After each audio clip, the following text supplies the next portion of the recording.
Hi everyone. Now this video is on inference question type.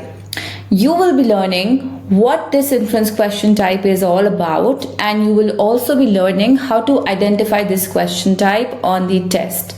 It's very important that you know how to identify each and every question type on the test so that you can use your strategy accordingly.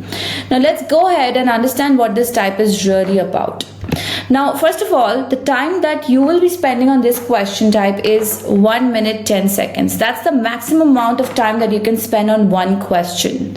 Now, why am I telling you that you can spend 1 minute 10 seconds on this type is because here you need to critically think about the text. You need to logically identify your answer. So a lot of thinking needs to be done over here, because of which I would say that you can take a 1 minute 10 seconds for sure to complete this question, but nothing beyond this time, right? So when you're practicing, just keep that in mind that you only have 1 minute 10 seconds to attempt this question type. Now, what is this type all about? You will be getting an unfinished text, right? An incomplete text, which you basically have to complete. How are you going to complete it? You will predict information as per all the facts given to you in the text, that what is it that can really complete the text. Most of the times, the incomplete part of the text is about the conclusion that can be drawn about a certain topic that's been discussed in the text. So always remember that you are trying to predict information before moving to the options. The options can be very lengthy and they can be very confusing as well. So you need to have a very clear picture in your mind that what is it that you require to complete the information, or what is it that can really conclude everything that's been given to you in the text.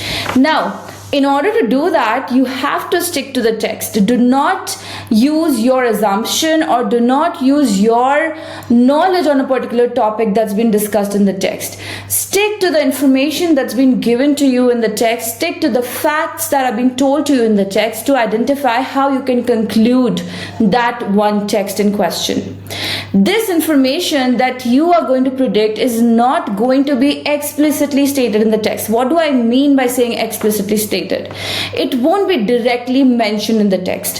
When you try to connect the dots in the text, when you're trying to read between the lines, that is the time when you will identify how the text can be concluded, but that will surely not be directly stated in the text, right? And lastly, you have to think critically to identify your correct answer, to predict the information that can complete the text. You have to critically think, logically think how everything is coming into place and what can you logically deduce out of all that information given to you in the text. I'm sure this has helped you in understanding what this type is all about. Now let us go ahead and understand how you can identify this question type on the test. Now this is a sample question which has been released by College Board. I don't want you to read the text or the options over here. Simply focus on the question stem. Which choice most logically completes the text? So the mention of this phrase logically completes is enough for you to understand that this is an inference question type. Here the question stem itself is telling you that you have to logically complete the text, and the mention of the word logic should tell you that this is an inference question type. Just for your information, see how this text is being left incomplete, right? So you will get an unfinished text, but this can't be your identification marker of an inference question type, right? Because there are more question types on the test which will have an incomplete text. So don't use this unfinished or incomplete text as your identification marker for this type. Use this question stem and the mention of logically completes in the question stem to understand that you are dealing with an inference question, right?